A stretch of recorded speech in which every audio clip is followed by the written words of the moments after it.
Hey, I'm Jeff. And I'm Phil, and we're the Cocktail Dudes. Today we're going to show you how to age cocktails in leather wineskins. Yeah. Well, we love aging cocktails in barrels, right? Yeah. People have been doing that for years now. And I'm sure a lot of people are familiar with it. Yeah. We have several videos on that. Yeah. If you're not familiar with it, you can check out the tools and techniques on that. And we like this kind of the smokiness that gives cocktails if you use a charred barrel or if you're using an old wine barrel or bourbon barrel. The characteristics that those spirits or wines give to the cocktail. Yeah, and you get some vanilla from it as well. Yeah. And we thought, well, why not put a cocktail in these leather wineskins, right, traditional to Spain, and see what happens. Yeah. Now, it has to be a traditional wineskin because the kind you buy at the tourist shops have a little bladder in there that's made of latex or rubber or something. Yeah, they're not really real. We don't want to rubberize our cocktails. Yeah. So we had to go find a traditional wineskin, which we did in Spain. These are made by Jesus Blasco, right? Yep. And we ordered those from him. We'll tell you more about that, how to get them later.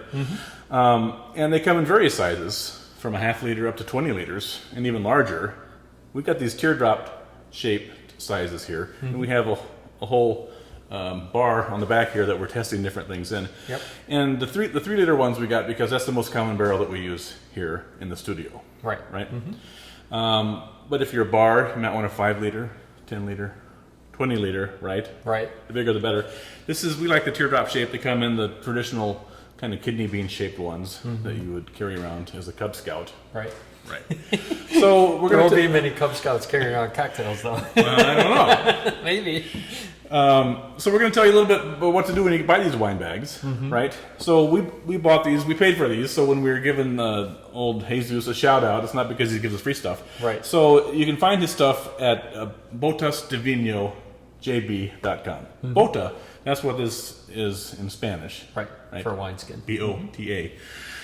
And the website's all in Spanish, but you can kind of figure it out. Right. To buy the stuff, you have to go to mebotadevino.com.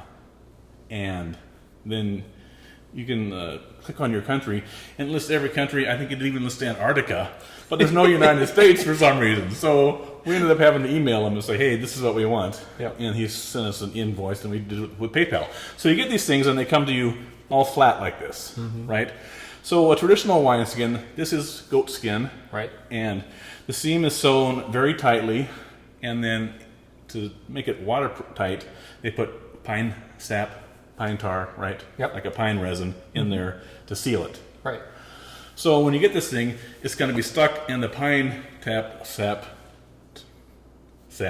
pine tar, pine resin is getting it all stuck together. Yeah. So you have to warm that up, otherwise you're going to blow it open, it's going to bust the seams. Right. So you set it in a sunny place, right in front of the patio window, or you take a hairdryer and you want to heat it for about 1 minute on each side and along the seams too, and then blow it up. So we're going to do that here just briefly.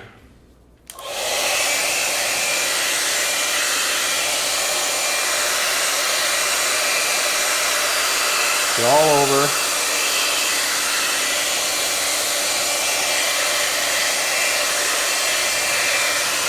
On the back.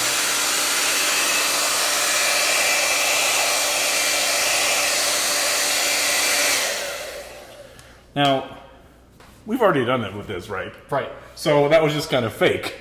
But normally, if this was real, like straight out of the bag that we got from him, you want to do it 1 minute on each side until it feels warm all over, right? Yep.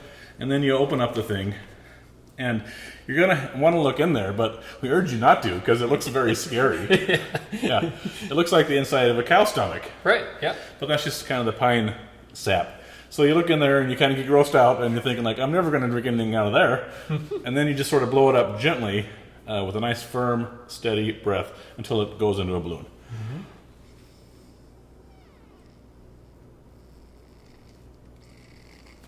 All right?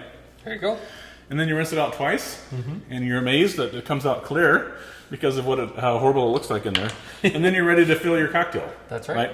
Now, the first time you fill it, this is sort of new to us. We've only done 3 generations so far per our bags.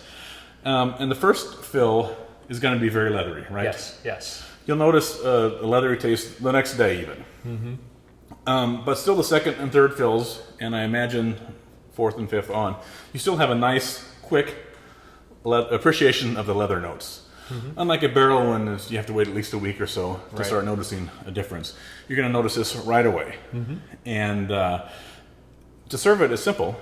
You just tap it right into your mixing glass That's right. and stir it. Or you can bottle it. Right.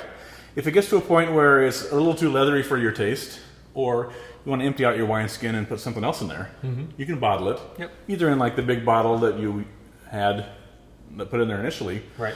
or we use these little 6 1/3 ounce bottles, and we store ours in the freezer. Right. If you're going to store it on the countertop, you just put the cocktail straight from the wineskin into there.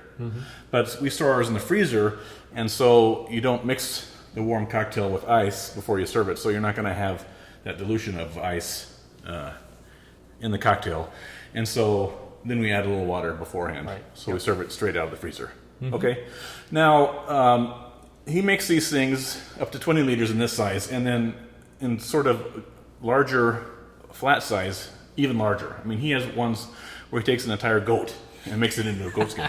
So you don't want to get carried away. But what we like about these smaller ones is that you can make a little drama when you're mixing your cocktail.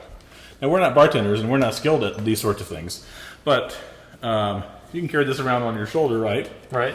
Look like a cowboy. But then when you're serving it, you can kind of put it in and then like do creative stuff like that and probably twirl around and mix it over your head. I don't know. Right. But it leaves the lens for some creativity for the bartender. That's right. Right? This is very good with brown spirits, old fashions, Manhattans. Yep. We like it with bittered cocktails too. Our Boulevardier, Negroni, the Toronto, we like a lot with it. But we're kind of surprised that it's very tasty with gin cocktails too. Right. Right? Because the botanicals from the gin and the leather from the wineskin, it's kind of a really neat match, and that sort of surprised us. So check out our leathered last word. And we have a Martinez over there on the counter that we're still tweaking, as well as a margarita that we're experimenting with too. Right. And so look for those videos as well. So check out our leathered cocktails that you can make using your wineskin, and enjoy. Cheers.